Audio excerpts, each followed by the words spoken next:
Et depuis lors, on a gardé de bons contacts.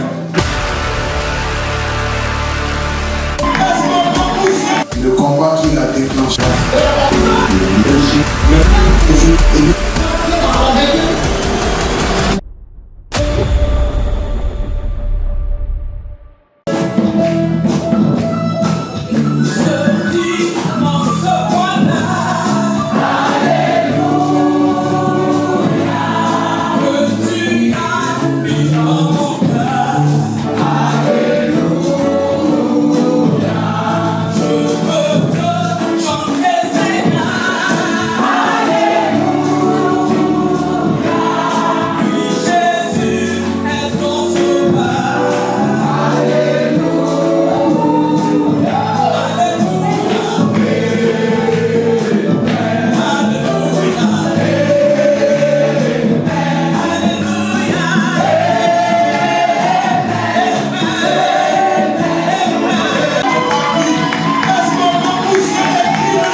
Mais pour cette énième fois, nous avons le privilège, l'honneur, la faveur de recevoir aussi un homme de Dieu que j'ai eu l'occasion de côtoyer personnellement. Avec la permission de notre papa, quand j'étais parti pour des vacances, j'étais à un programme que le pasteur Tombo avait organisé et j'étais invité à ce programme. Et à ce programme-là, j'ai découvert un homme de Dieu dont j'avais entendu parler. Un homme très effacé, très ancré dans la parole et vrai à la fois. J'aimerais qu'on puisse acclamer Dieu pour la présence du révérend Sauveur Jésus parmi nous. Alléluia. Alléluia. Dieu est fidèle, Dieu est bon. Est-ce que quelqu'un peut acclamer Dieu pour sa fidélité, pour sa bonté, pour sa grâce, pour sa puissance et pour sa magnificence? Dis avec moi la grâce d'homme. Et vous êtes chez vous, vous êtes dans votre maison, soyez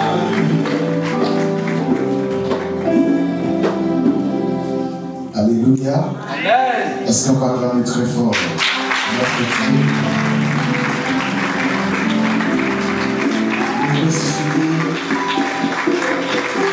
l'auteur de notre vie, de notre existence. Celui-là même qui est capable de changer toute chose. Soyez bénis. C'est une grande joie d'être encore au milieu de vous. Cette grande assemblée qui est dirigée par notre papa, l'instrument que Dieu a choisi, le révérend Camara. Je veux vraiment qu'on le salue par des acclamations.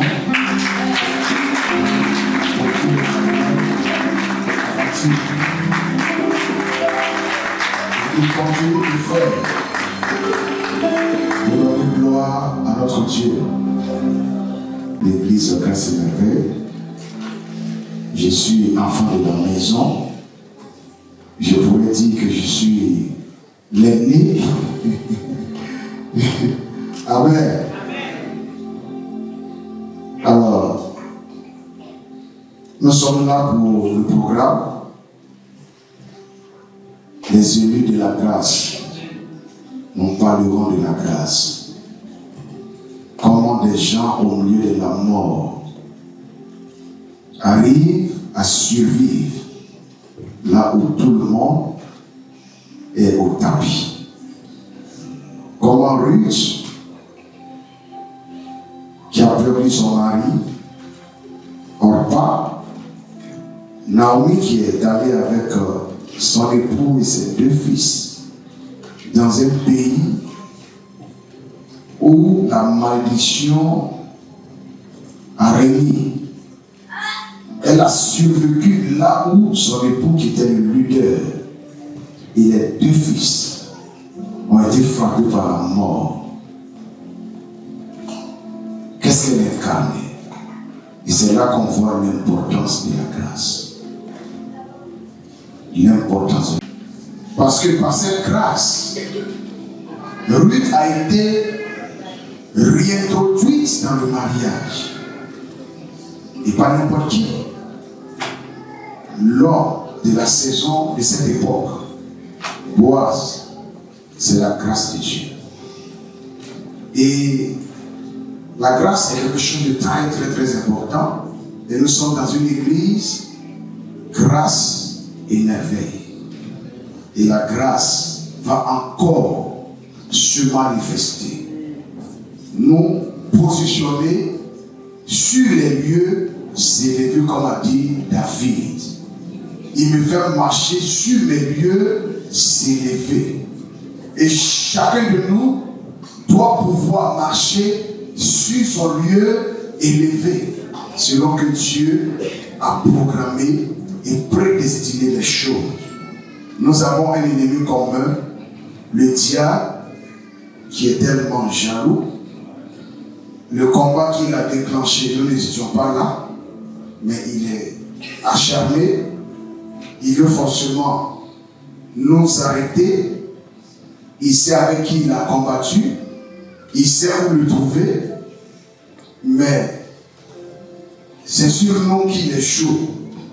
Or, il devait être chaud sur Dieu qui est assis sur le trône. Parce que c'est le même trône qu'il veut. Et donc, il sait où aller pour faire le combat. Mais chez nous, encore une fois, on dit Dieu connaît, bagage qui est lourd. Et donc, il a préféré venir sur nous. Mais ce qu'il n'a pas compris, c'est que nous avons la grâce. Et cette grâce fait que le diable ne peut jamais gagner la bataille.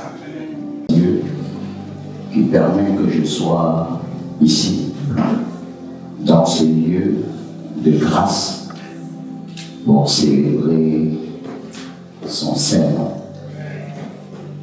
Je voudrais remercier le révérend Youssouf Kamara pour l'honneur qu'il me fait d'être l'orateur de ce jour. Révérend, merci beaucoup. Merci infiniment pour le travail. Et puis, il faut dire que c'est un homme de grand cœur et de grande ouverture.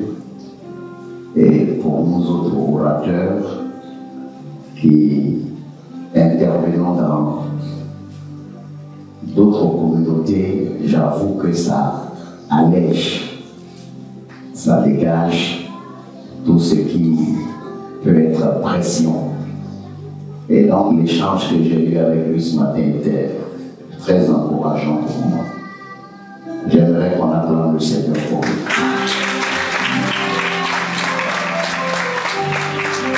Bon, je ne sais pas si vous faites ça ici, mais nous on le fait chez nous. On se tient debout pour acclamer les œuvres de Dieu. Nous sommes porteurs de la grâce de Dieu.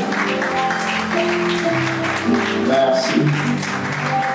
Merci beaucoup. Je voudrais saluer mon ami personnel, l'ancien. Viens, pardon, je veux le faire devant ton père et devant l'église. Cet homme, je l'aime beaucoup. Je ne sais pas, je ne saurais vous l'expliquer. Je vois beaucoup d'hommes, mais tout le monde ne reste pas dans l'esprit. Mais lui, quand je le vois, je sens une assurance, je sens une paix et une joie. Quand je lui ai dit, il est mon ami. Il a dit, je suis le fils. Bon, pour ne pas trop allonger le débat, on va faire ami-fils. Acclamons le Seigneur pour lui.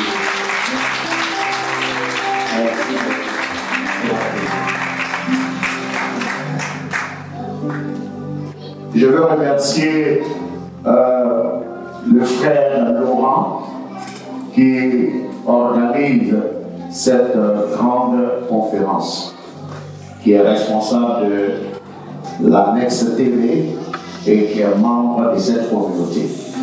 C'est votre fils et il y a de quoi être fier.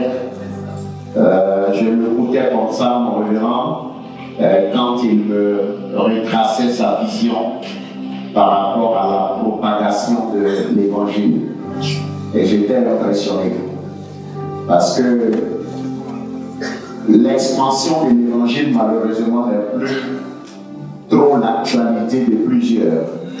Alors que c'est une priorité pour le Seigneur. Amen. Et je voudrais qu'on acclame ce jeune homme, Laurent, et qu'on acclame par la même occasion son épouse et son époux, tous ceux qui l'accompagnent. Voilà. Merci beaucoup. Bon, le révérend Jean-Baptiste, il est de l'église. Il est dans un département. Donc, il n'est plus à présenter comme on l'a dit. Mais je fais le chemin avec lui. C'est un fils qui est devenu un collègue. J'ai été pasteur avant lui. Aujourd'hui, il est devenu mon collègue. Mais un bon collègue. Voilà, un bon collègue. Parce qu'au travail, il y a des collègues qui ne sont pas toujours bons à nos yeux, mais c'est un bon collègue. Mais avant cela, je veux faire une chose que le Seigneur m'a reproché il y a des années de cela. Il m'a dit on ne célèbre pas suffisamment. Je pense que vous voyez un peu. Alors, quand Dieu commence à vous dire ça, c'est que vous êtes en danger. Donc je lui ai dit, patron, écoute, on va te célébrer maintenant, plus qu'avant. Alors, pour la célébration de Dieu, je voudrais vous donner un secret. Quand Dieu est célébré, il fait des grandes choses. Alléluia. Alléluia. Alléluia. Il fait des grandes choses. Je vous donne un témoignage. J'ai accompagné un ministre à une cérémonie. Et quand les gens ont vu avec lui, bon, après je me suis retrouvé dans une autre cérémonie, mais sans lui. Mais quand on m'avait déjà vu avec ce ministre-là, ils se sont dit, n'est-ce pas, n'importe qui n'est pas à côté d'un ministre. Donc la manière dont on m'a présenté à cette cérémonie, j'ai entendu des gens dire, tous nos problèmes seront réglés parce qu'il est là. Au début, je ne croyais pas qu'il s'agissait de moi. Parce que je me suis dit, tous vos problèmes, mais moi-même jamais. Il pleure. Et j'ai été tellement présenté et honoré que j'ai pu faire un miracle.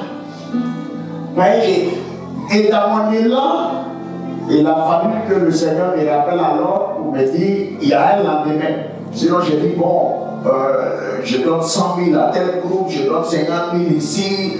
Je m'apprêtais à une voix qui m'a dit, regarde, la cérémonie va finir un lendemain. Et je me suis arrêté. Mais pour vous dire que j'étais tellement honoré que ce jour-là, j'étais poussé à faire des choses que je n'avais même pas l'habitude de faire. C'est la même chose avec Dieu. Amen. Oui, c'est la même chose avec Dieu. Il faut qu'il soit honoré. Alléluia. Vous savez, il y a quelque chose qui me choque un peu. C'est qu'on célèbre moins l'auteur des miracles. On célèbre moins l'auteur des bénédictions. On célèbre moins l'auteur des grâces. Et on magnifie plus les canaux les envoyer. Or, sans cause, il n'y a pas d'effet. Nous sommes les effets de la croix. Nous sommes les effets de la grâce de Christ. J'aimerais que tous on se tienne debout. Et que pendant 1 minute, nous puissions célébrer Jésus de Nazareth. Amen. Qui a accepté de mourir à la croix pour moi. Qui a accepté de mourir à la croix pour toi.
Écoutez ce que nous venons de faire d'écran. Amen.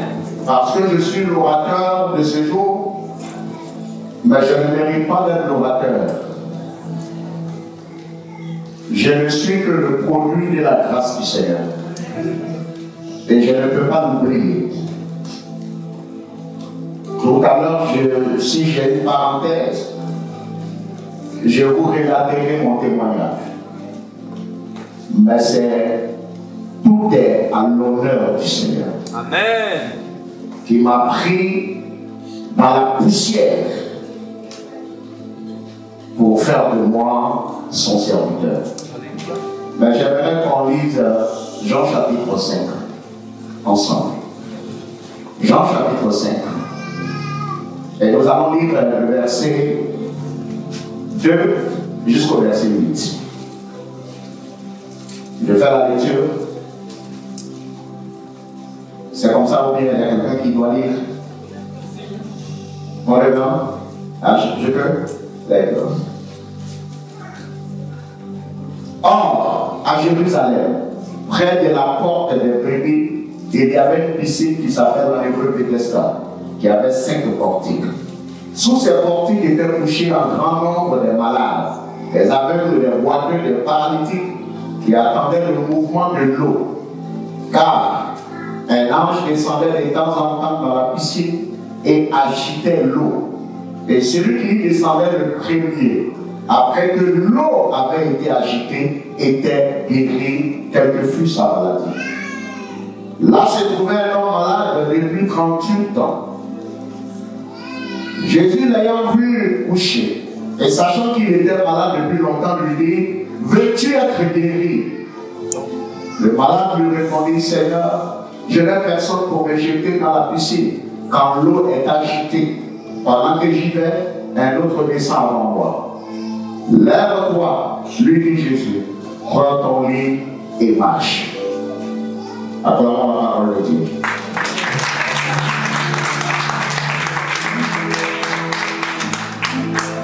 Alléluia. Alors, si vous voulez, mon thème même, c'est veux-tu être guéri? Voilà. Veux-tu être guéri?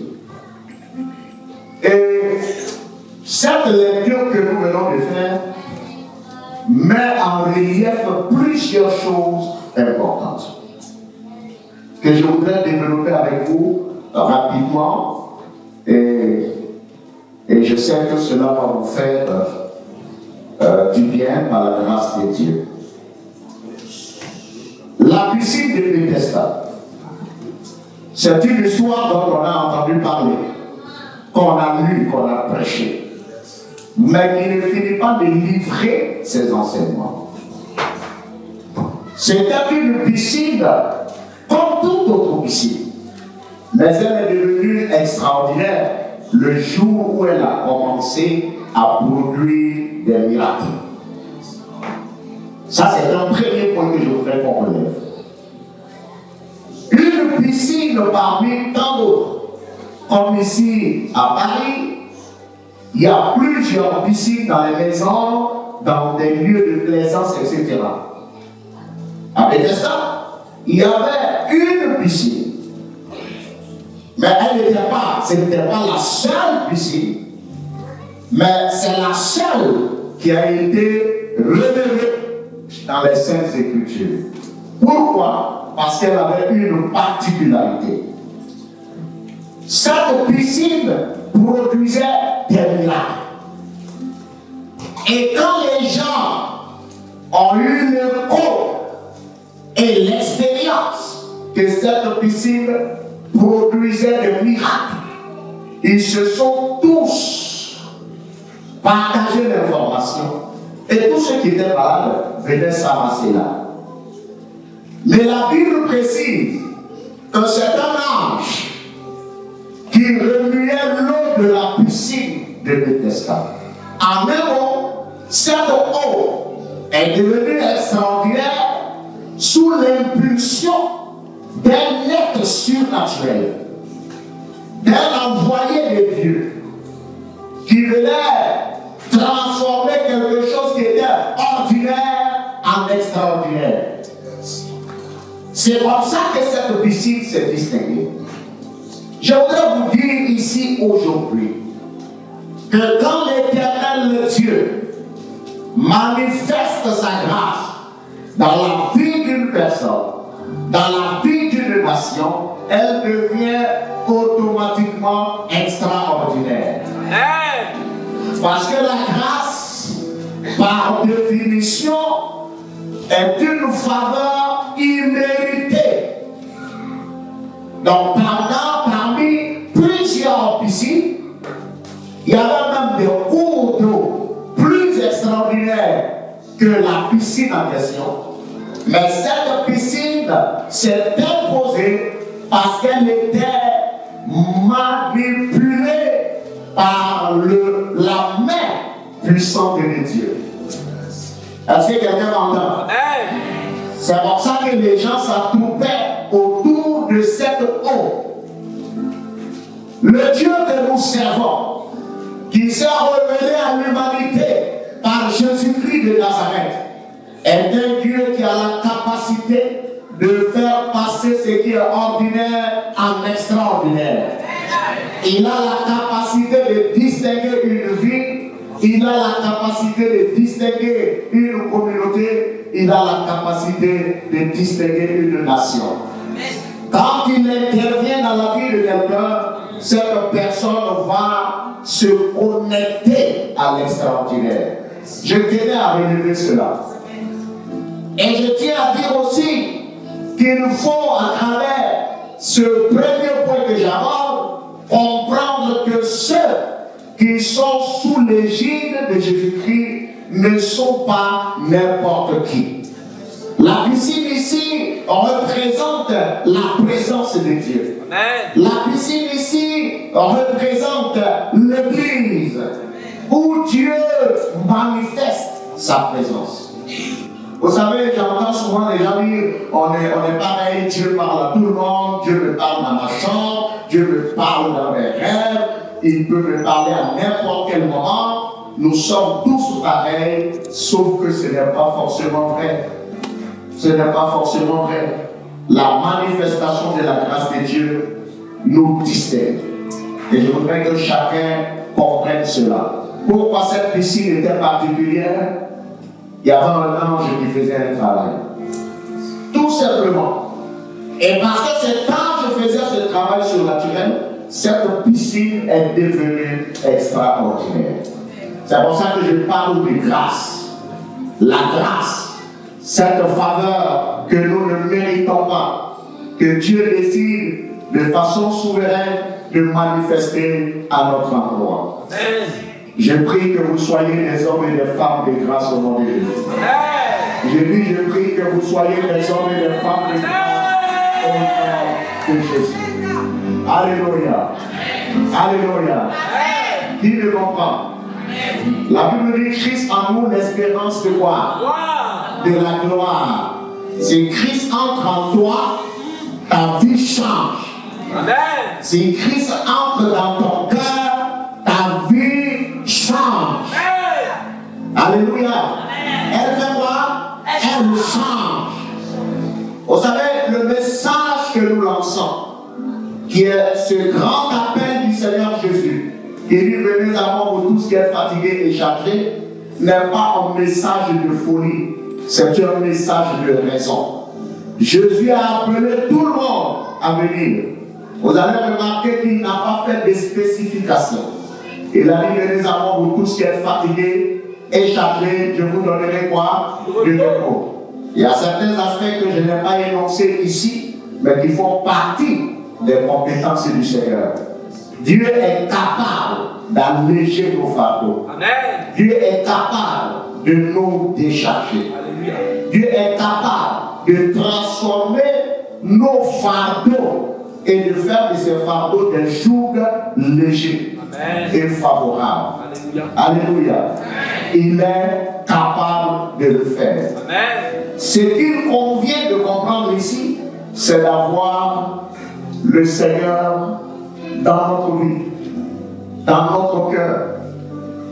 Quand cet ange descendait dans cette eau changeait. Elle devenait différente des autres eaux. Si Christ entre dans ta vie, il va la changer. Je sais que vous êtes des chrétiens, vous êtes des croyants, mais nous devons continuer d'ouvrir nos vies, continuer d'ouvrir nos cœurs pour que le Seigneur règne en maître. Amen. Et quand il régnera en maître, vous verrez qu'on ne vous comparera à personne. Vous serez marqués par la distinction. Amen. Parce que la présence de Dieu distingue. Comme cette eau a été distinguée par le mouvement de l'ange. Est-ce que quelqu'un me suit? Amen. Donc je disais que l'église est particulière. Je vous encourage à venir à l'église. C'est vrai qu'aujourd'hui la technologie est développée au point où on se dit on peut rester à la maison et faire le culte. C'est bien, mais ce n'est pas toujours évident. La présence de Dieu a besoin d'un environnement. L'environnement le plus favorable, c'est l'église. Ensuite, un homme de Dieu, on a besoin d'avoir un homme de Dieu, un guide spirituel, comme c'est votre cas avec le révérend Tamara. Parce que c'est un ange qui remuait l'eau. L'eau est le symbole de l'atmosphère spirituelle qui a besoin d'être activée par quelqu'un qui a la qualité. Alléluia. Je ne sais pas si on se comprend. Voilà. Et donc la condition c'était ça. Quand l'ange remue l'eau, le malade qui plonge est quoi? Et quoi? Mais est-ce qu'on a dit le malade qui s'assoit? Mais le malade qui fait quoi? Qui plonge. Parce que même dans la grâce, nous avons une participation. Amen. Même dans l'ère de la grâce, nous devons faire un acte, poser une action qui symbolise notre foi. Amen. C'est pour ça qu'il était conditionné que le malade fasse quoi? Plonge. Mais il y avait une autre clause encore. Est-ce que c'était tous les malades? C'est-à-dire Le premier malade qui plongeait était quoi? Guéri. Parce que notre Dieu lui-même est primauté. Il est le premier. Et donc il veut que nous aussi, nous puissions faire la course en tête. C'est pour ça que les Écritures disent, les derniers seront quoi? Les premiers. Ça c'est important. Je vous dis une chose, pour être un homme extraordinaire, il faut lutter pour se distinguer. Amen. Donc comme ils disent, je veux être chrétien simplement à ma manière et puis il n'y a rien. Oui, il n'y a rien, mais l'histoire ne les retiendra pas. Jésus a eu un pléthore de disciples. Je vais dire environ de 12, il y avait plusieurs qui le suivaient. Mais ceux qui ont été mis en relief dans la Bible sont ceux qui ont marqué. Il faut te distinguer pour que, n'est-ce pas, l'histoire te retienne. Amen. Vous avez remarqué que l'histoire retient les extrêmes. Les premiers en intelligence et les premiers en médiocrité à l'école, on les retient. Moi, je me rappelle du premier de notre classe et je me rappelle aussi du dernier de la classe. Mais ceux qui sont au milieu, on ne s'en souvient pas. Il y a un lien de bruit pour être le premier. Alléluia. Ils étaient comment? Est-ce qu'ils étaient comment? Un grand nombre était couché où? Autour de la piscine. Alléluia. Alléluia. Et tous ceux qui étaient couchés autour de la piscine, c'était des quoi? Des quoi? Des quoi? Des malades. Des malades. Des malades. Si vous voyez que dans les hôpitaux, il n'y a pas de multitude de lits, c'est parce que les accompagnateurs ne se coucheront pas là-bas. Ce sont que les malades. Je vous ai dit que la piscine de Bethesda était à l'image de l'église. Et le Christ lui-même a dit, quand on lui reprochait d'accepter n'importe qui autour de lui, il nous disait que ce sont les malades qui ont besoin de quoi? De médecins. Il se considérait donc comme un médecin et son église comme un hôpital. Mais comment pouvez-vous comprendre qu'on est des malades qui regardent les vêtements de d'autres malades? Comment on peut comprendre qu'on est dans un hôpital avec des malades qui ne pensent pas à leur bonne santé, mais à l'achat du dernier iPhone? Comment on peut comprendre qu'on est dans un hôpital avec des malades qui ont des catalogues et qui passent leur temps à regarder les dernières chaussures, les dernières sorties de robes, etc. Comment on peut comprendre qu'on est dans un hôpital avec des malades qui pensent à tout, qui parlent de tout, sauf leur santé et sauf leur guérison? Comment on peut comprendre qu'on soit dans un hôpital avec des malades qui respectent les patients, qui respectent les accompagnateurs des autres malades, mais qui ne considèrent pas le médecin traitant? Comment? Vous comprenez? C'était des malades qui étaient là. Quand on vient à l'église, nous verrons comme des malades. Parce que l'humanité elle-même est malade. Quand vous prenez les Écritures, vous verrez que dans le ministère de Christ, il a opéré pour ouvrir les yeux des aveugles, il a opéré pour guérir des paralytiques, il a opéré pour guérir des sourds, pour guérir des muets. C'était la révélation de l'état profond de l'humanité dans lequel nous nous trouvons. Un monde malade. Un monde malade. Et ce ne sont pas les médecins qui me diront le contraire. Un monde malade. Ce ne sont pas les prisons et les gardes pénitentiaires qui me diront le contraire. Un monde malade. Des malades physiques, des malades mentaux, des malades émotionnels. Sur tous les plans, l'humanité a prouvé qu'elle est malade. C'est pour ça que le Christ est mort à la croix. Alléluia. Et si tu m'entends ce matin, Christ n'est pas le problème, Christ est la solution. Amen. Dieu n'a jamais été le problème. Vous prendrez toute l'histoire est intervenu comme la solution. Les ténèbres couvraient la surface de la terre. Et l'Éternel ordonna que la lumière soit et la lumière fut. Dieu est venu résoudre nos problèmes. Et vous allez voir que le ministère du Christ était tellement compliqué parce qu'il était centré à régler les problèmes. Il avait le message du ciel à donner. Mais il était confronté constamment à des gens qui n'ont rien à manger. Il était confronté à des gens qui avaient des problèmes physiques, des problèmes émotionnels. Et donc il est apparu dans l'histoire comme un médecin qui intervenait pour régler les problèmes des gens. Amen. Bien-aimés frères et sœurs, la piscine de Bethesda, c'était les malades qui étaient là-bas. Si vous voulez voir la gloire de Dieu, l'intervention de Dieu dans vos vies, dans vos cœurs, dans vos activités, dans vos projets, vous devez vous coucher dans son église, dans l'humilité et dans la posture d'un patient, d'un malade qui a besoin de solutions. Si nous avions les solutions, on n'irait pas à l'hôpital. On n'irait pas à l'hôpital. Docteur, nous sommes là parce qu'on est malade. Si nous disons au docteur Jésus, je suis là parce que je suis malade. Je suis ici parce que je suis malade. Je suis dans ta maison parce que je suis malade. Il interviendra pour vous. Il agira pour vous. J'entends des gens dire, je ne vois pas la même Dieu dans ma vie, mais tu ne la verras pas. Un malade n'est pas un vacancier. Un malade n'est pas un conférencier. Un malade n'est pas un bavard. Il se tait et il attend. C'est ça qu'on appelle le malade patient.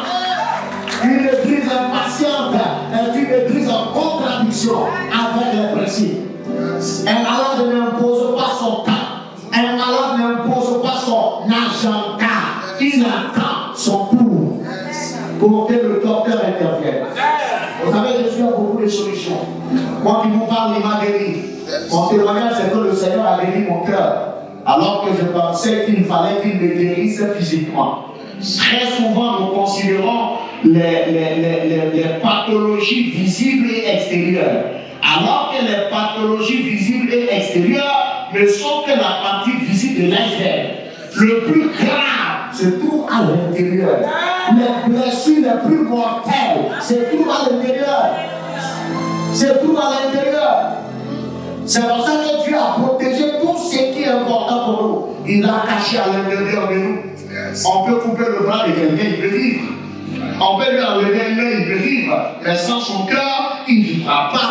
Sans son poumon, c'est pas évident. S'il n'a plus de foi, c'est pas évident. C'est pour ça que Dieu a caché tout ça à l'intérieur. C'est pour ça qu'il a caché tout ça à l'intérieur. Je ne sais pas si on se comprend. Comportons-nous comme des malades qui avons besoin de Dieu, qui avons besoin de son intervention.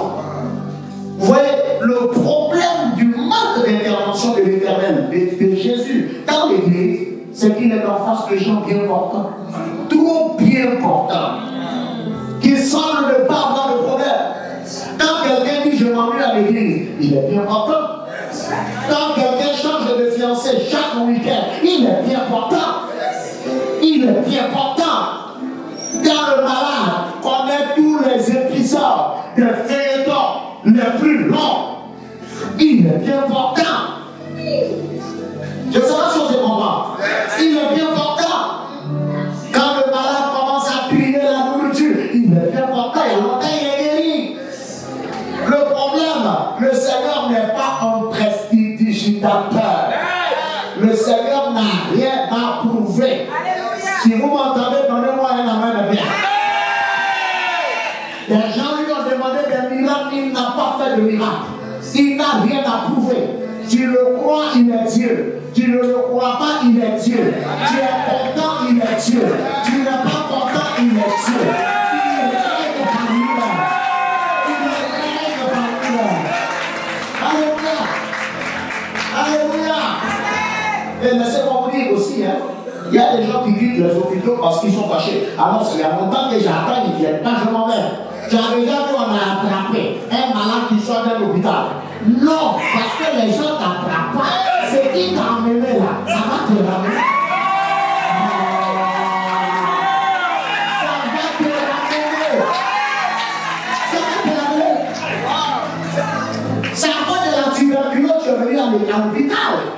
C'est à cause d'un problème de sorcellerie que tu es venu à l'église.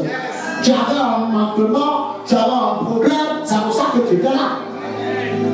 Je veux une chose. Le Seigneur ne les adresse jamais à nous quand ça va. C'est quand ça ne va pas qu'il vient. C'est quand Pierre lavait son filet au bord de l'eau, après avoir échoué toute la nuit, à gagner un poisson, que le Seigneur s'est révélé à nous. Vous savez pourquoi nous, on n'est pas convertis quand on est né, ou qu'on n'est pas convertis dans le sein maternel? C'est pour ne pas faire un procès à Dieu. Pour dire, je n'avais pas tout vu avant de dire oui. Il te laisse être païen. Il te laisse te promener. Bien que vous êtes en face de blessés de guerre, vous êtes en face de gens qui ont vécu des choses. Nous avons accepté le Christ parce qu'on est convaincu qu'il n'y a plus de chemin devant. On a vu qu'il n'y a pas de voie là-bas en dehors de lui. C'est pour ça que certains croient qu'ils sont tellement experts en paganisme qu'ils nous narguent. Mais nous, on a déjà fait le chemin. Et on a vu qu'il n'y a pas d'avenir là-bas. J'ai l'habitude de dire que quand tu prends une route et que tu vois les gens revenir de la même route en courant, tu cours avec eux. Non, mon ami, tu ne continues pas, tu cours avec eux. Je me rappelle une fois, je me promenais avec mon tricycle, parce que j'ai un tricycle qui me permet de pédaler moi-même, vous connaissez. Et puis je vois les gens en train de courir, en plein Bouddha. Alors vous savez, chez nous actuellement, le seul sport qu'on n'aime pas, c'est l'athlétisme.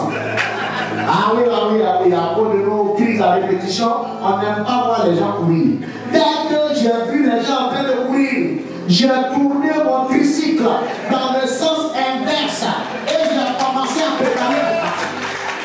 Et puis, il y a des gens, voyant l'handicapé du quartier en train de pédaler pour partir, ils se sont dit c'est pas bon. Ah non, tout c'est arrivé, c'est pas bon.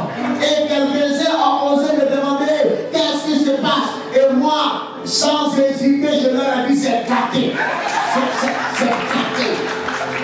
Et les gens qui entendaient c'est gâté me suivaient en même temps.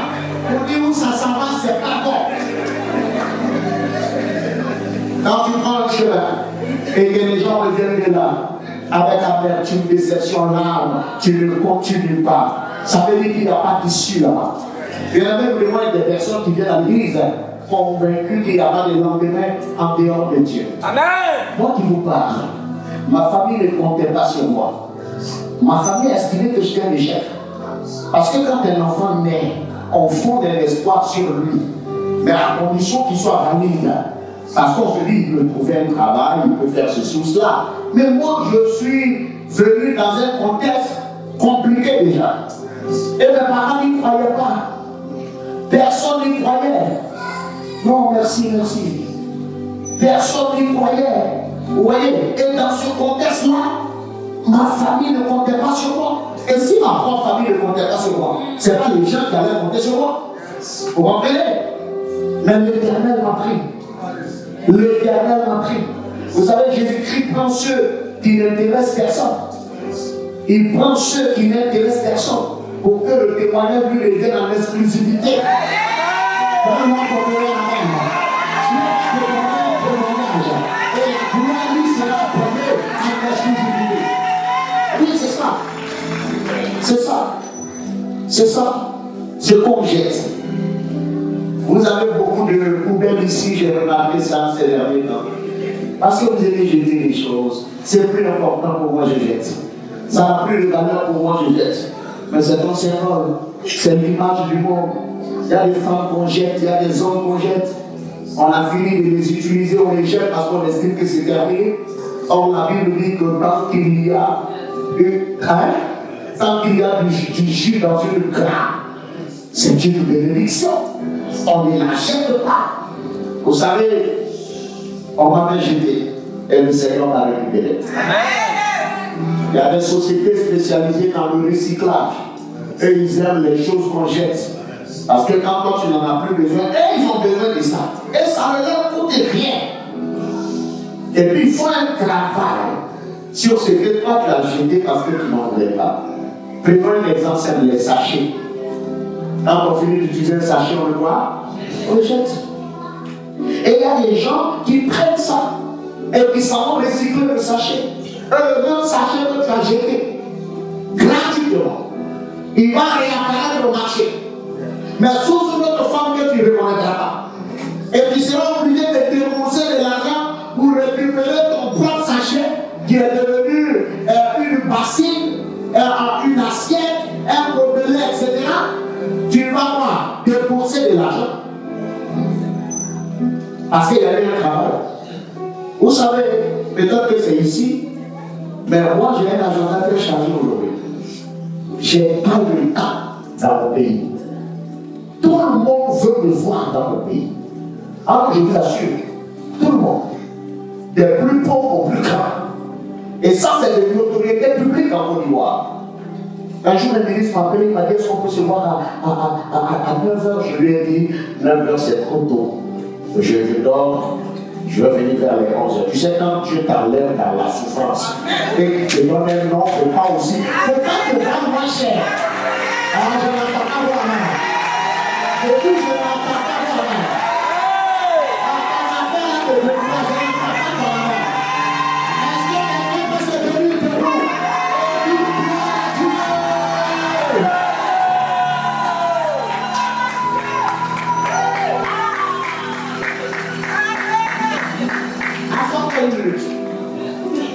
Le ministre m'a attendu, lui-même il est étonné. Ça dit, il m'attend, mais il est étonné. Parce que quand il se rend compte que c'est un handicapé, lui il attend comme ça. Il est étonné. Le sachet est devenu un vase. Dieu va te transformer. Laisse-le travailler. Je suis devenu la fierté de ma famille aujourd'hui.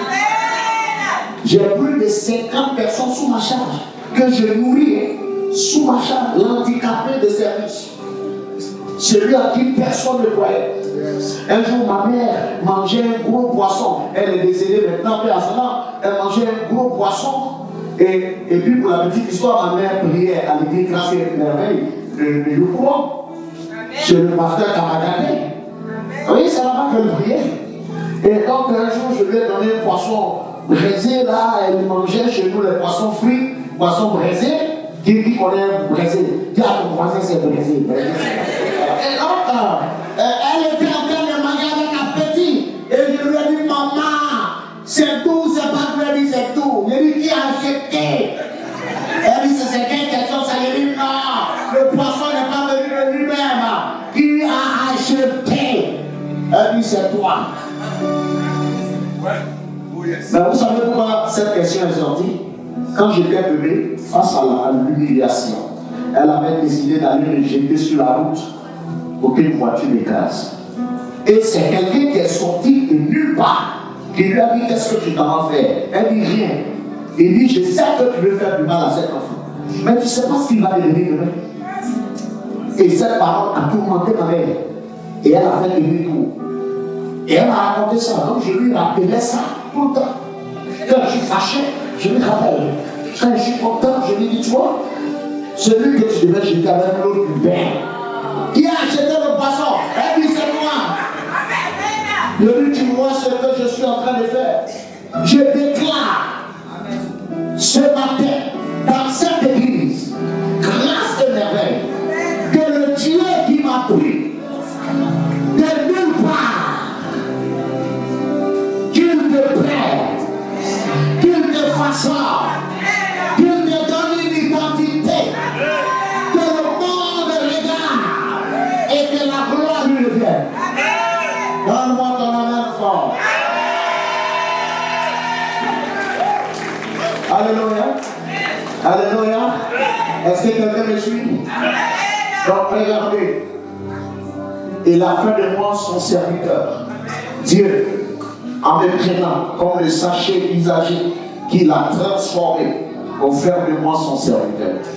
Vous voyez, ce matin, vous écoutez quelqu'un qui est dans une chaise, qui aurait pu être mendiant. Parce que chez nous, quand tu es dans ce genre de posture, c'est même pas comme chez vous. Ton premier métier, le plus sûr et le plus garanti, c'est la mendicité. Et moi, j'ai essayé ça une journée. Et j'ai dit à Dieu, il n'y a pas à venir dedans. Parce que on te donne 5 francs. Je ne sais pas combien ça fait ici en euros. 10 francs. Le gars ne peut se fouiller devant toi. Il compte les billets comme ça. Et puis il enlève 500. Donc ma première journée de mendicité, cité a été ma dernière. Il a dit à l'Éternel, si tu as décidé que je vienne sans Jean, c'est que tu avais un plan B. Je veux voir le plan B. Parce que l'autre Pierre te connaît, mais pas toi. Un autre Pierre te surprit, mais pas toi. Sans voir le plan B. Et l'Éternel a sorti le plan B. Il est tellement merveilleux que la dernière fois il me disait le plan C, il dit arrête ça. Il a passé. Plan B, on reste dedans. Que Dieu change ton histoire.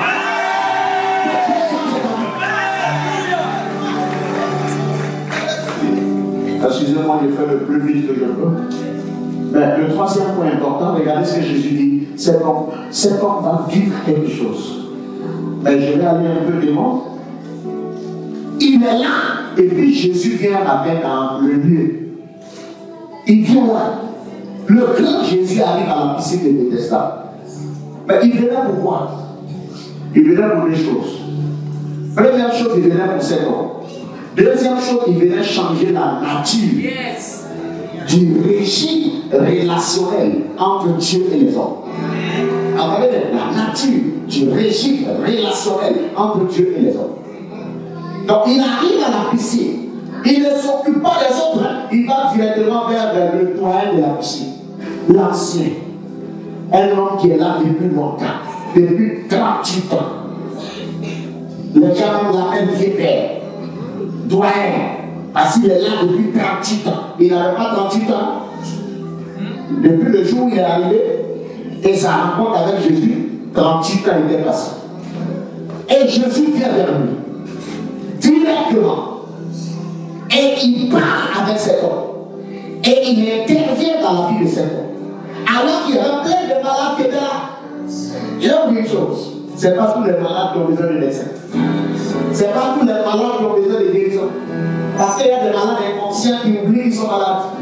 Il y a des gens qui ont des problèmes et qui estiment que c'est Dieu qui a plus de problèmes qu'eux. Il n'est pas allé vers là. Oui, c'est vrai.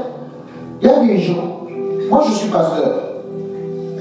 Je suis pasteur. Je vois beaucoup de gens. En revenant, je fais les campagnes d'évangélisation de 5 000, 10 000, 20 000 personnes. Donc en Côte d'Ivoire, je vois des multitudes d'hommes. Mais ce que je constate, ce n'est pas tous ceux qui viennent pour des problèmes. Disons qu'ils sont tous qui sont conscients qu'ils ont des problèmes.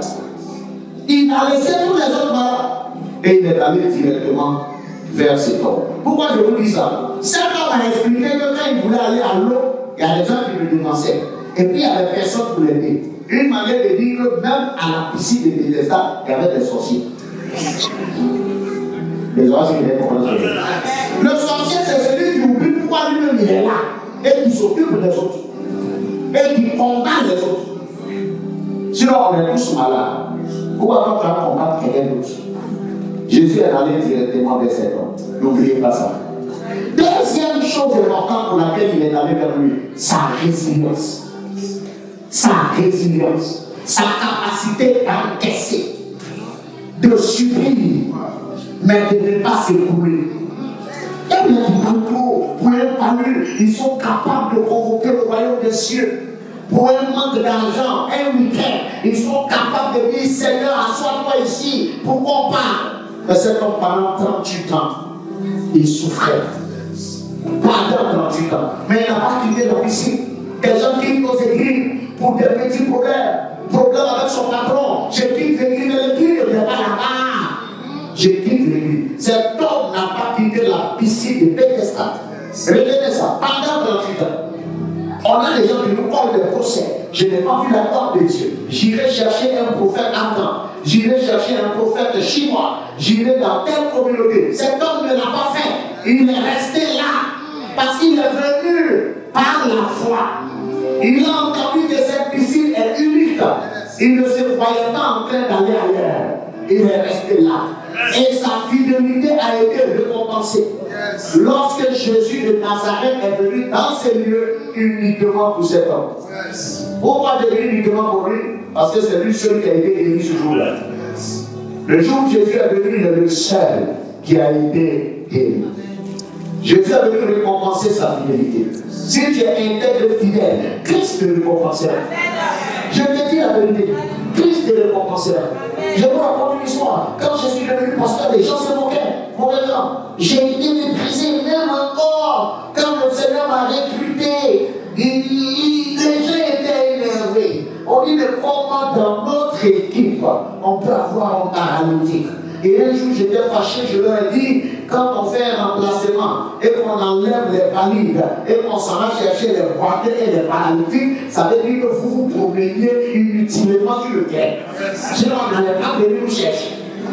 Et en matière de remplacement, il faut respecter le choix de l'entraîneur.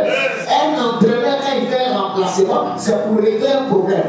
Donc, si l'Éternel, qui est l'entraîneur, notre entraîneur, a décidé d'aller prendre solo Josué, paralytique, sa fille savait quelque chose, il va l'aider. Et le Seigneur va travailler. Je vais te dire, Dieu commence petit, finit grand. Tout ce qui a commencé dans votre vie ne restera pas petit. Celui qui deviendra chef de gars est fœtus d'abord. Après, il devient un bébé et il va faire 4 pattes, courir, grandir et devenir un chef d'État. Ce qui constitue ta destinée va commencer petit, mais ça va finir grand. Je prophétise la grandeur d'amour. Je dis, je prophétise la grandeur d'amour. Le pasteur Kamadati est témoin. Un matin, on m'a nommé conseiller du chef de l'État. Je l'ai même présenté à l'époque au pasteur Kamadati. Le chef de l'État de notre pays. Un matin, il me choisit comme conseiller. Et un jour, je me retrouve au palais avec plein de ministres à table. Le président n'était pas encore venu. Le président de la République de l'époque. Et les ministres sont énervés. Je sens que les gens me regardent. Les visages sont serrés. Moi, je suis serré. Parce que tu ne m'as pas envoyé là-bas. Tu ne peux pas m'enlever là-bas. Donc je suis là. Et on nous sert des jus. Et après, on dit, bon, ils vont nous servir à manger. Mais on attend le président. Et quand le président vient, et qu'on commence à manger, bah oui, il me salue. Il me salue parce qu'il est pas à longtemps. Donc il me salue. Donc il faut me voir, monsieur le président.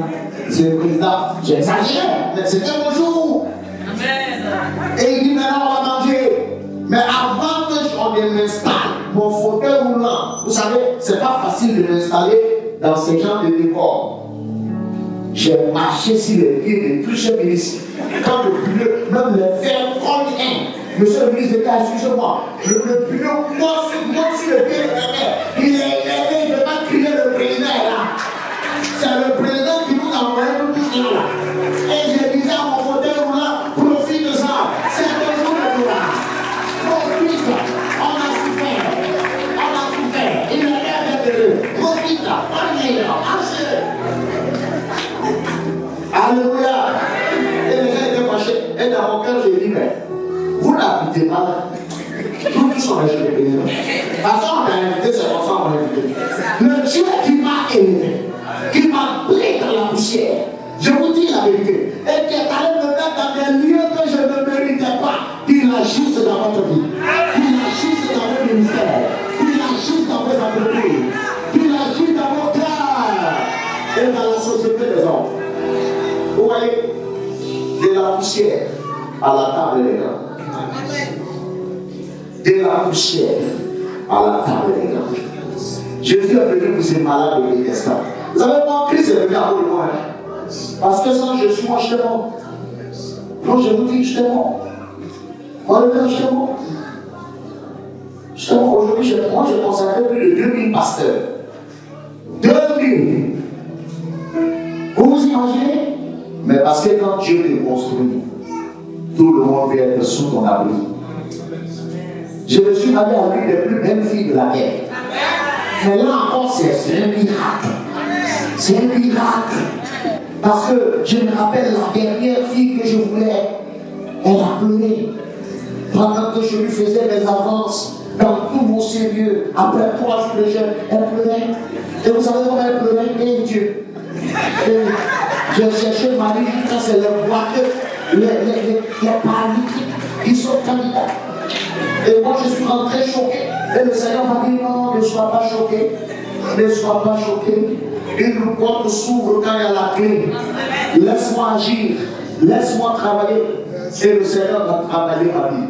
Dans l'histoire des noces des Cana, vous remarquerez que les vases vides se sont retrouvés à l'intérieur. Après avoir été quoi? Remplis de vin.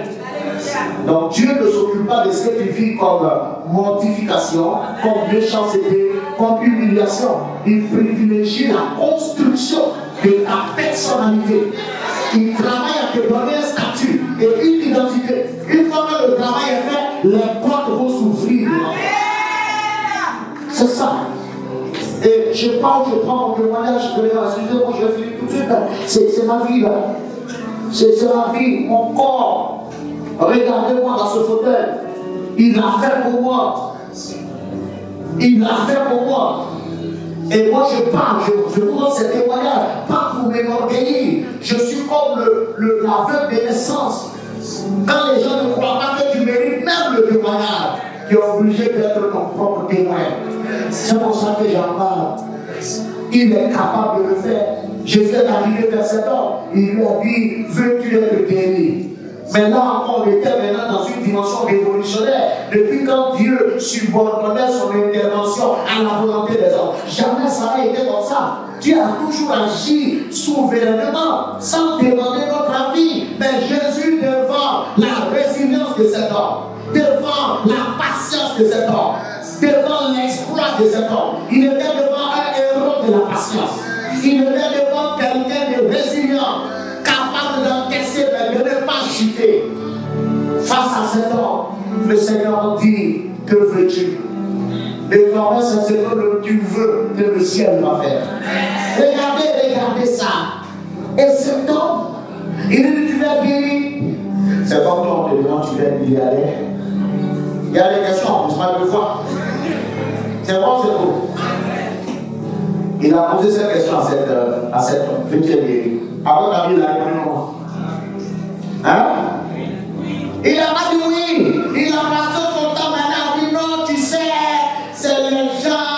Laissons les histoires et considérons le Seigneur. Aujourd'hui, je suis marié à une belle fille. Bon, excusez-moi, celle même que je voulais qui m'a dit, elle n'était pas aussi et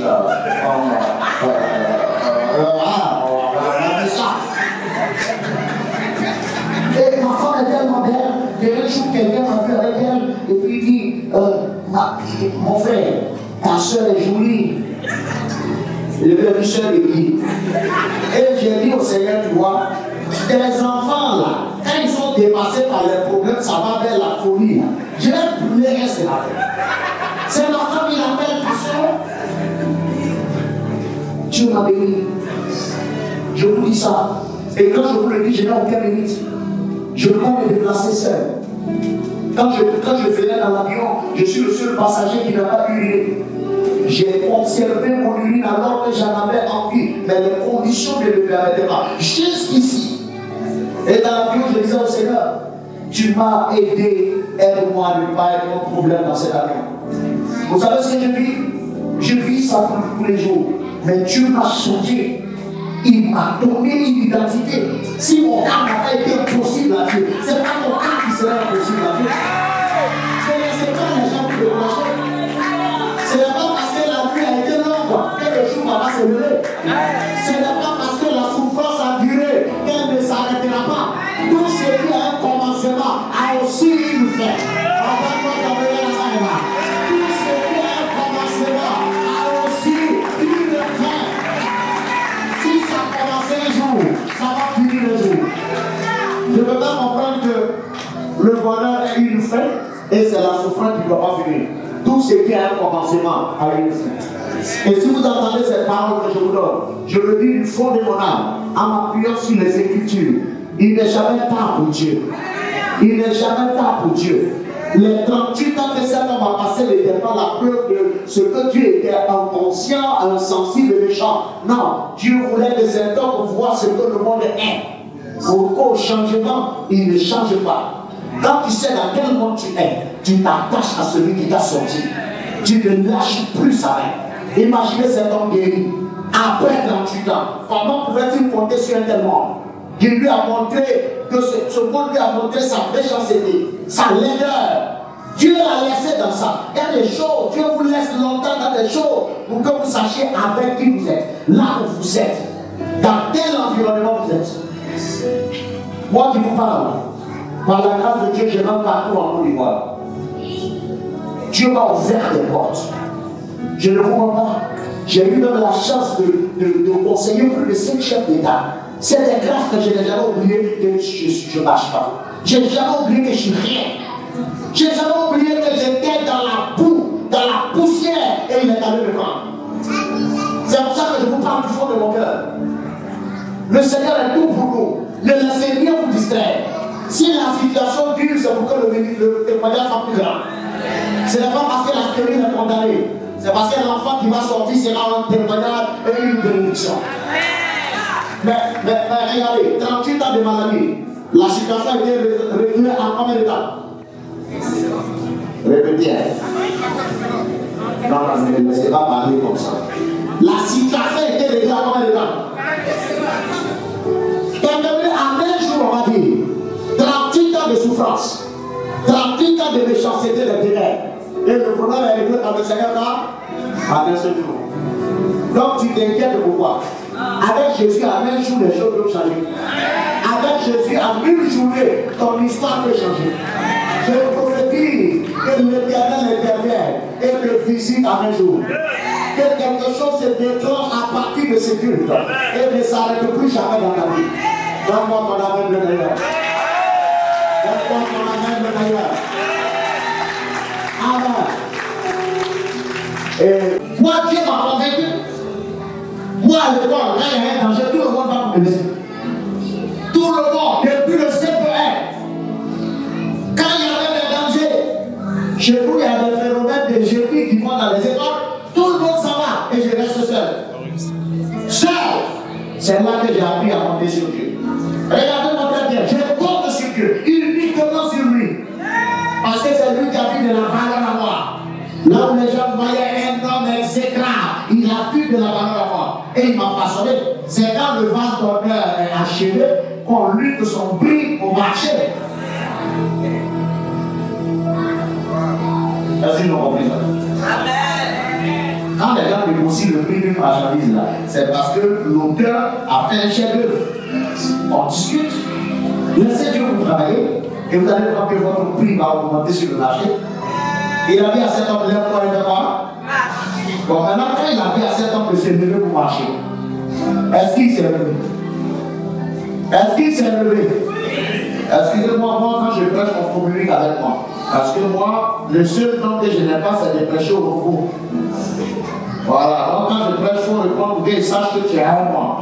Est-ce que cet homme s'est levé ou pas? Est-ce qu'il s'est levé ou pas? Il s'est levé. Bon, maintenant, tout ce qu'il avait dénoncé, est-ce que ça l'a empêché de se lever? Quand Dieu décide d'agir, tout ce que tu considérais comme blocage, comme problème, tu vas te rendre compte que c'était de l'habillage. Lève-toi. C'était une injonction souveraine. Et cet homme a fait quoi? Il s'est levé. Et il a commencé à faire quoi? À marcher.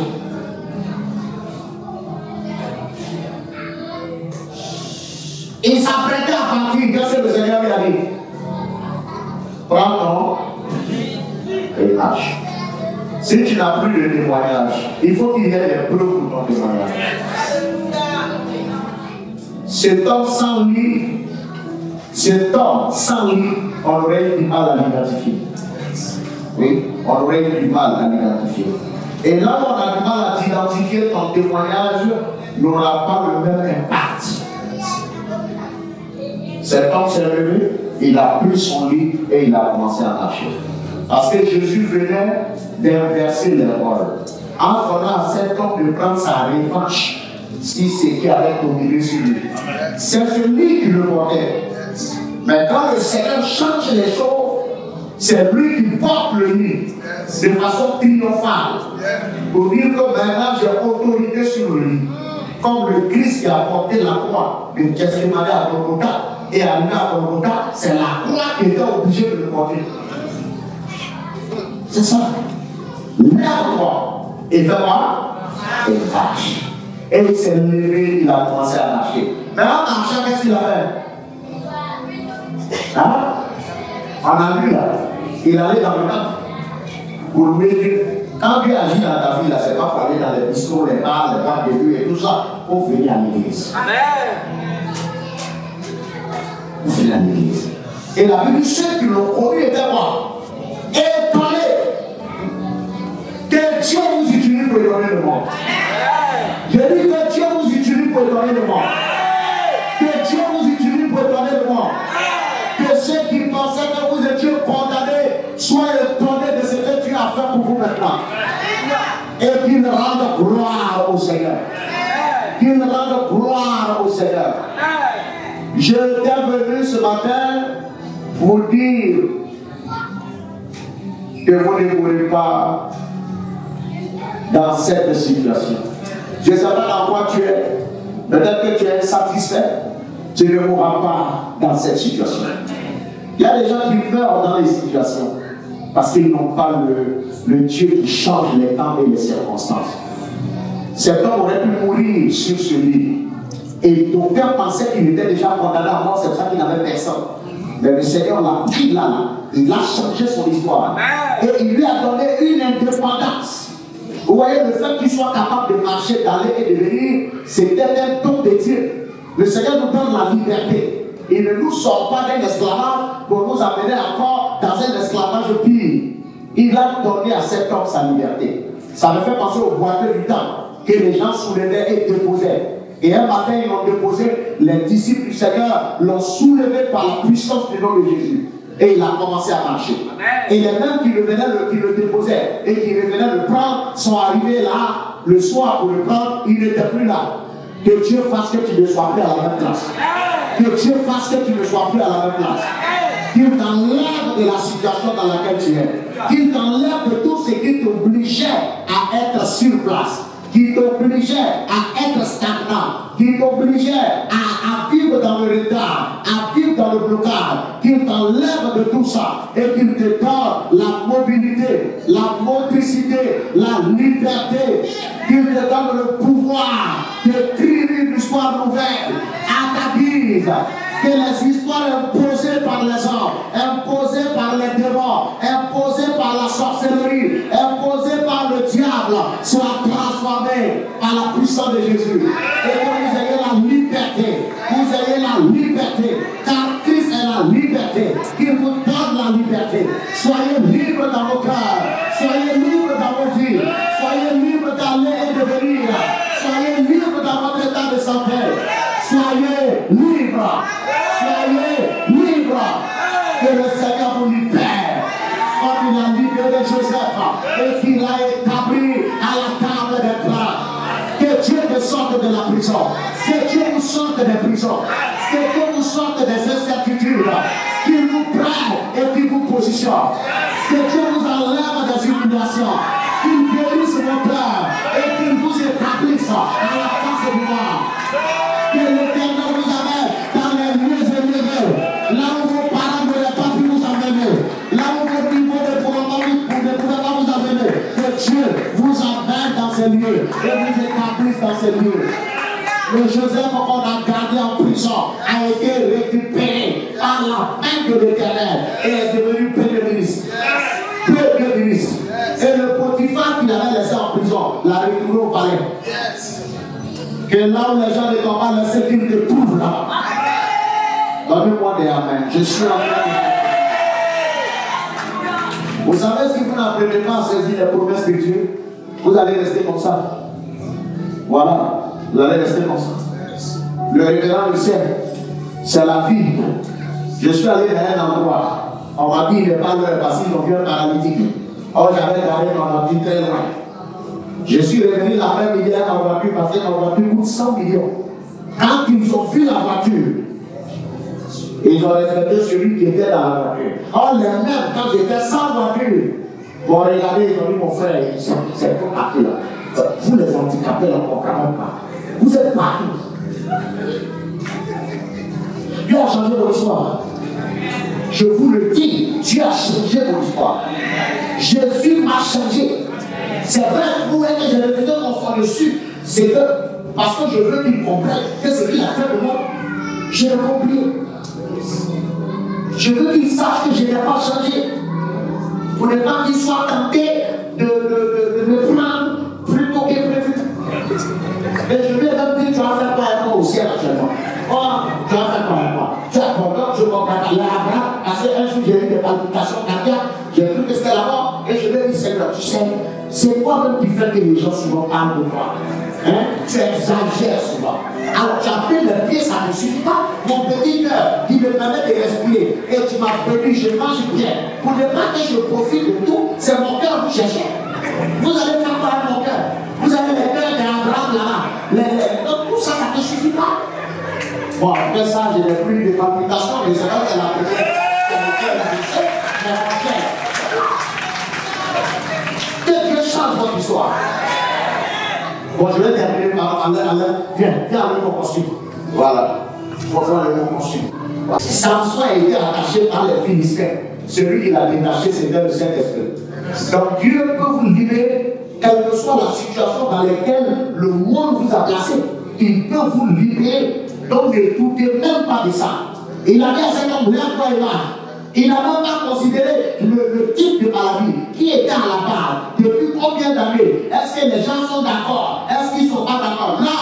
Il lui a dit lève-toi et marche. Est-ce qu'il a donné le nom de cette personne? Donc, en tant que le lève-toi et marche là, ça devait concerner tout le monde. Mais comme les gens étaient dans une logique où c'était un seul malade qui guérissait, ils se sont dit ça ne les concerne pas. Sinon, si moi j'étais là-bas, ce jour-là, j'allais marcher.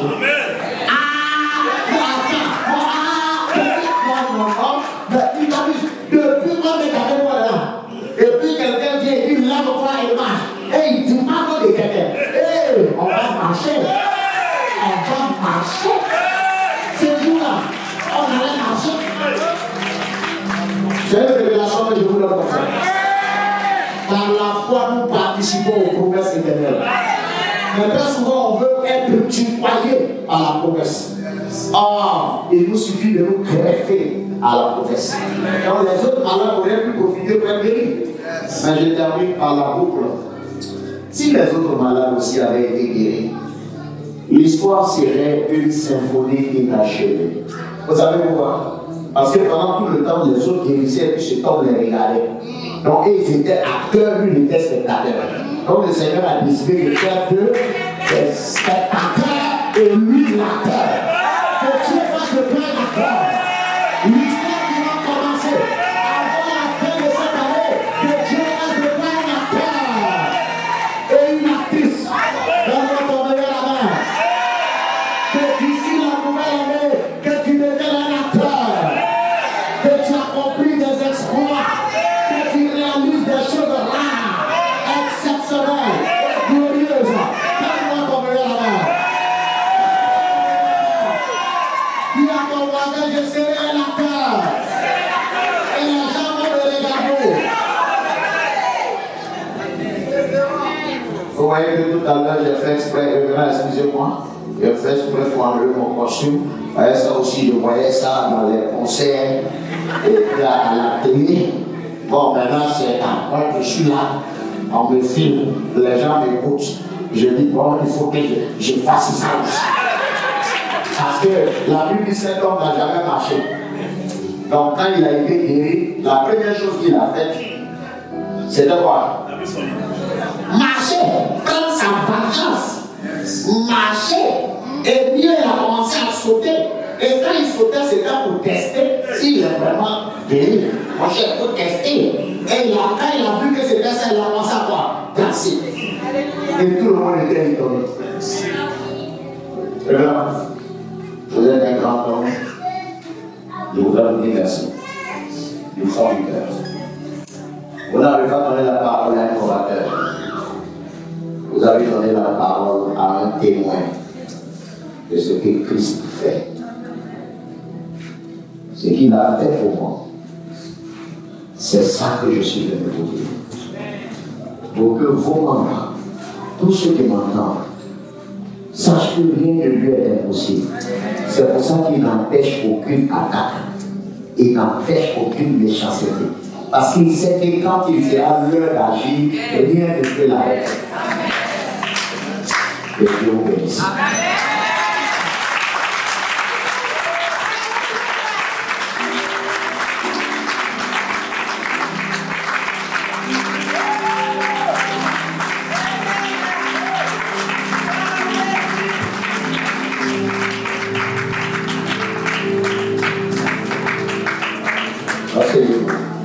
Permettez-moi de faire 3 petites choses et de me retirer.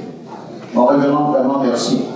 C'était pas facile, j'ai pu faire comme je peux. Voilà, je sais pas. Le révérend m'a aidé, il m'a donné plus de temps que prévu. Et puis avec vous aussi, j'ai vu des visages patients. Comprenez que nous qui sommes sortis de très loin, on a beaucoup à dire. Voilà, quand Dieu t'a enlevé du tout, je ne peux pas venir parler comme un conférencier. Tu es obligé de reconnaître ses bienfaits. J'ai une femme, j'ai 2 enfants. J'ai eu l'église, Dieu m'a donné un ministère. Il m'a donné un ministère. Et un grand ministère. Ça, je lui dois ça. Vous voyez, je lui dois ça. Quand je vois les miracles qu'il fait à mes croisades, je comprends que il peut me guérir, il pouvait me guérir, mais la guérison physique que moi je considérais n'était pas ça. Ce n'était pas de ça que j'avais besoin. J'avais besoin de guérir dans mon cœur et de pouvoir me servir dans cette faiblesse. Parce que le révérend Kamagaté peut vous le confirmer, en Côte d'Ivoire, mes voisins, c'est 10 000, 20 000 personnes. Même un petit rassemblement. Parce que je comprends que Lazare, quand il est ressuscité, la Bible dit les gens venaient voir Jésus, mais ils venaient aussi pour voir Lazare. Lazare est devenu un partenaire de l'évangile. C'est ce que les Écritures déclarent. Et donc le fait que je ne marche pas et que Dieu a réussi à me donner l'histoire, c'était le casting gagnant. Parce que si je marchais, je ne pense pas que ce soit comme ça. Donc, il n'y a pas longtemps, je lui ai dit, bon, écoute, pardon, au départ, je ne comprenais pas, mais maintenant, je comprends. Donc, on ne marche plus. On ne marche plus. Donc, j'ai libéré le Seigneur il n'y a pas longtemps parce que je lui ai dit, moi, ça ne m'intéresse plus de marcher. Je suis très à l'aise comme ça. Parce que vous qui marchez, quand je vois comment vous transpirez, mon cher, vous m'y êtes assis. Il y a un gars qui a marché, un jour, il est passé vers moi, je l'ai vu en train de dire, hé, tellement il était fatigué. C'est ce jour-là, il a dit à Dieu merci. Si tu m'avais donné des pieds, c'est comme ça que j'allais souffrir comme soldat. Et un jour encore, on poursuivait des bandits. Et les bandits poursuivaient des gens. Et les bandits sont arrivés à mon niveau. Et il y a un qui a dit, oh, vous là-bas, vous êtes partout. Je n'ai rien. En cas, il poursuit les gens, hein, des bandits, des braqueurs. Mais le braqueur, me voyant, il a eu pitié. Il dit, vous êtes partout. Au lieu de m'attaquer, hein, mais il a dit qu'il voulait même m'aider financièrement. Et quand il est passé, il a dit au Seigneur, je t'aime. Je comprends, je t'aime. Merci de m'avoir rendu handicapé. Waouh! Les gens couraient des bateaux. Moi, le gars voulait m'aider. Alléluia. Alléluia. Alléluia. Vous comprenez? C'est merveilleux quand tu m'églises. Un jour, il y a une dame qui m'a donné 500 francs. Or, moi, je venais de retirer 20 000 francs à la banque, 20 millions de francs à la banque. Et j'avais mis ça dans mes costumes, et elle m'a vu en entier. Et j'ai dit à Dieu, j'ai fait quelque chose. Ah, j'ai fait quelque chose. Il a enlevé 10 000 pour lui donner. Il a dit, tiens, 10 000. Elle dit, elle ne prend pas. Il y a un gars qui était à côté, il dit, il faut me donner.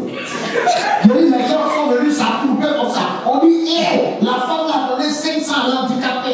Et l'handicapé lui a donné 10 000. C'est devenu l'actualité en plein plateau pendant une journée. Dieu est bon. Je dis Dieu est bon. Dieu est bon. Je n'entends pas moi, mais Dieu est bon. Dis amen, Dieu est bon. Alléluia. Qui a été béni ce matin? Dites avec moi, révérend Camara, merci. Merci d'avoir permis que l'handicapé de l'évangile prêche ici ce matin. Dites ça, écoutez ça. C'est ma marque de fabrique. Ce qui est ton défaut aujourd'hui va devenir ton point de repère. C'est comme ça. En Côte d'Ivoire, quand on dit révérend Soro, quand quelqu'un dit c'est qui, on dit le pasteur qui ne marche pas. Je suis le seul là. Je suis au haut niveau qui ne marche pas. Donc quand on dit sur le pasteur qui ne marche pas, on dit oui, c'est le révérend. Un jour, j'étais dans un point, il y avait des handicapés qui étaient venus aussi. Eux, ils ont des solidarités là. Ils étaient là. Et puis, il y a un gars qui est venu. C'est pas le révérend qui est là. Il faut me voir maintenant. Puis, il était mélangé à des gens qui ne cherchent pas le Seigneur et qui cherchent la pitié. Ça m'énervait. Et quand il a dit, c'est pas le révérend, j'ai dit, oui, c'est moi. C'est moi. Et il m'a dit, révérend, je vous cherchais. Et il s'est mis à genoux, il m'a fait une accolade. Et puis je regarde les autres là, voilà. Vous n'avez pas dû chercher association. Jamais je les ai dans les associations de perdants. Je ne dis pas que tous sont comme ça, je parle plutôt de ceux qui étaient désespérés à ce point. Que la paix du Seigneur soit avec nous. Amen. Amen. Amen. Amen. Amen. Je veux qu'on fasse une première action. La première action, je veux qu'on fasse une offrande. Vous savez, quand Gédéon a entendu des promesses, il a dit à l'ange, nos parents, on leur a fait des promesses. Ils sont morts, d'autres sont encore vivants, mais traumatisés. Ils n'ont pas vu l'accomplissement. Si vraiment les promesses que tu donnes sont pour moi, attends que j'apporte mon offrande. C'est une offrande prophétique pour sceller. Et je vous encourage à le faire chaque fois que vous entendez des promesses de l'Éternel. Alors, tu sais ça, tu sais. Un cœur qui t'enchaîne. Un cœur qui t'enchaîne. Jésus, tu en es capable. Tu sais réjouir. Un cœur qui t'enchaîne. Un cœur qui t'enchaîne. Jésus, tu en es capable. Tu sais ça, tu sais. Tu sais ça, tu sais. Un cœur qui t'enchaîne. Un cœur qui t'enchaîne. Tu en es capable. Tu en es capable.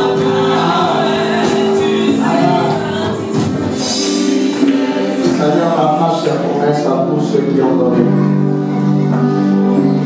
Et glorifie ton Saint-Nom dans leur vie. Dans le nom puissant de Jésus-Christ de Nazareth. Toi qui es esprit de vie, qui es souverain et ne change pas. Amen. Allez-y. On regarde ce matin. J'allais dire pour tout le monde. Vous savez, le centenier romain, quand il a réclamé l'intervention du Christ, ce sont les Juifs qui sont venus dire cet homme a construit notre synagogue. Cet homme a construit notre synagogue. La Bible dit la foi sans les œuvres est morte. La foi a besoin de preuves. Dans le débat entre Christ et la Samaritaine, le nom de Jacob est sorti. Parce que la Samaritaine a rappelé que le puits qui était l'objet du débat était le fait de Jacob. Nous sommes dans cette communauté. Je voudrais prier pour des personnes qui vont rentrer dans une alliance éternelle avec Dieu. L'alliance éternelle avec Dieu, c'est la participation à la construction de son sanctuaire. Ça, il faudrait que je vous dise. C'est pour ça que Dieu a demandé à Moïse d'inviter le peuple à contribuer. Au temps de David, ça a été pareil. Au temps de Salomon, ça a été pareil. Quand vous souscrivez à l'alliance de la construction du sanctuaire, vous rapprochez le ciel de vous. C'est comme si vous venez habiter dans l'ambassade du royaume des cieux. Et ce matin, de façon prompte, je veux poser cette action.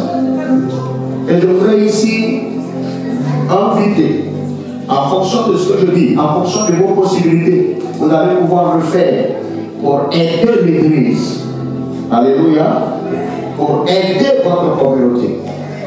Révérend, j'étais dans une première église que le révérend Tamara connaît, qui a été cassée.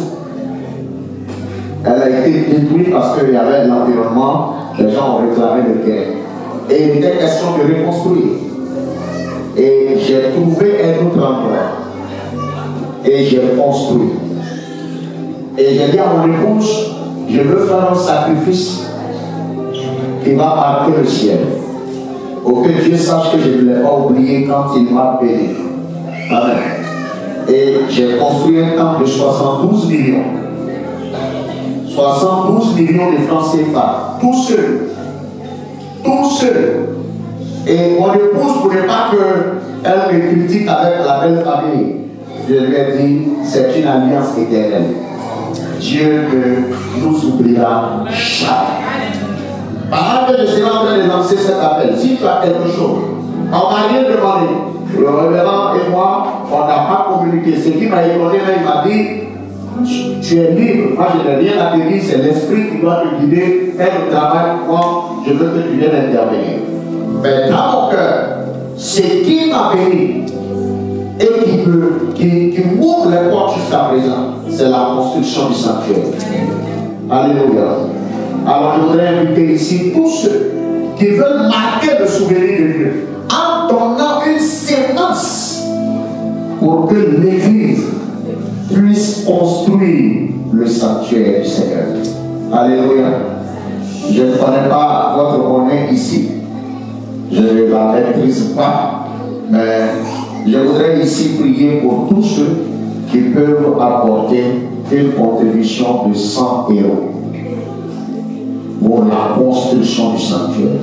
Tu viens, si tu as ça, tu dors, si tu n'as pas, on va écrire ton nom, mais je veux que vous rentrez dans cette histoire. Je veux vous emmener dans une dimension où Dieu ne pourra pas vous oublier.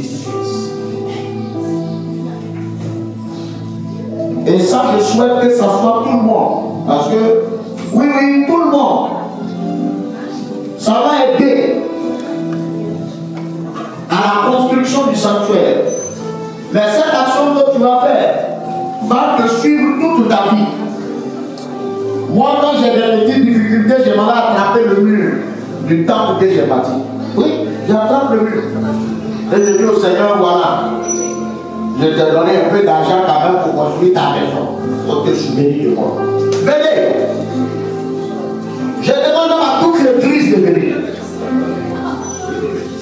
Tout le monde, tu ne peux pas entendre un de ça et ne pas saisir cette opportunité. Venez, très rapidement. Mon temps est fini, mais il fallait que je pose ce que j'avais à cœur. Oui, en Dieu, il fallait que je fasse ça. Amen. Quand je regarde ce temps, je sais que Dieu ne peut pas m'oublier. Je compte jusqu'à 7 et je vais prier. 1, 2, 3, 4 et 7.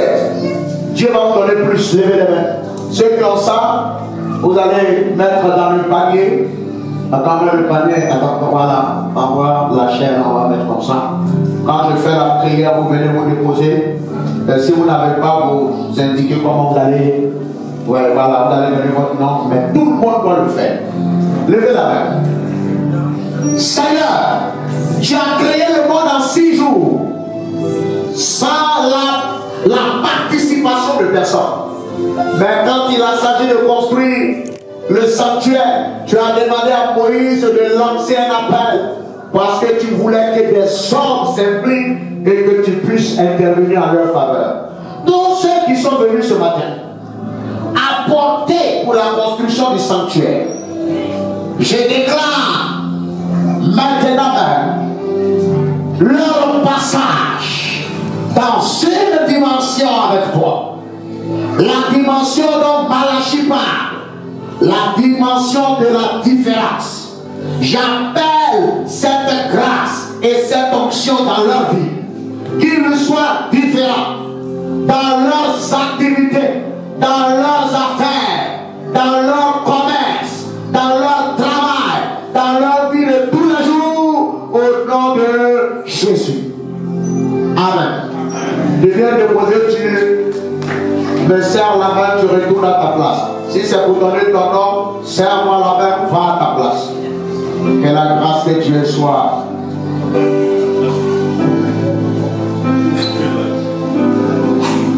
C'est une action prophétique que je fais. Je vous aime dans l'amour du Seigneur. Voilà. Ok, dépose. Ok. Voilà. Comme ça, voilà. Il y a des gens qui déposent en même temps. Si tu as ça, il y a déjà 3 personnes qui déposent. Et puis même si tu n'avais pas ça, dès que tu rentres, fais tout pour envoyer. En vous serrant la main de façon prophétique, je prends le ciel et la terre à témoin. Ce Dieu qui m'a façonné, qui m'a permis de construire 2 temples à sa gloire. Il vous donne les moyens de réaliser vos promesses, vos projets, vos entreprises, de bâtir vos rêves, de réaliser vos objectifs dans le précieux nom de Jésus-Christ.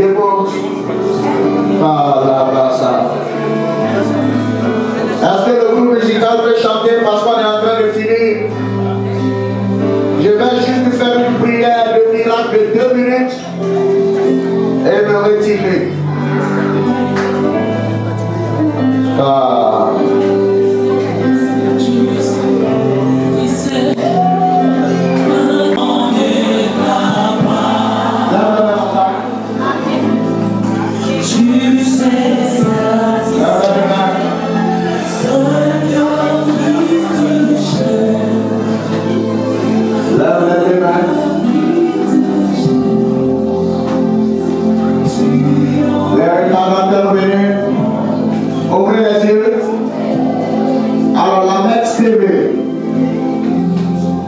Dirigé par Laurent, organise un grand veillée le vendredi 24. Il va tout à l'heure donner l'indication parce que les noms, on regarde les noms des points là, c'est pas facile. Alors si était chez nous au quartier, on va dire à Gesco. Là, j'ai entendu Champigny-sur-Marne, mon cher. Après, il y a 95 000 et tout ça, donc ils viendront préciser. Mais dessus, nous avons été guéris. J'appelle le miracle de la guérison des cœurs pour tous ceux qui sont là. J'appelle au nom de Jésus le miracle de la guérison des corps.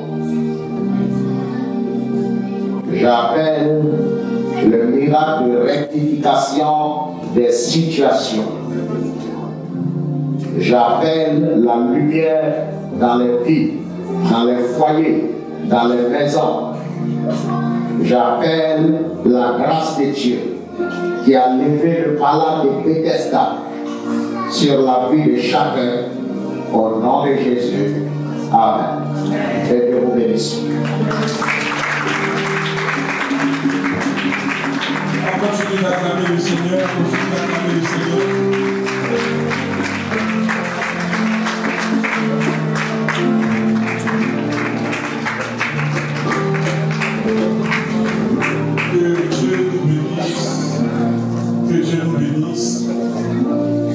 Notre bras tient à sa fin, mais juste avant, nous avons la visite d'une chambre.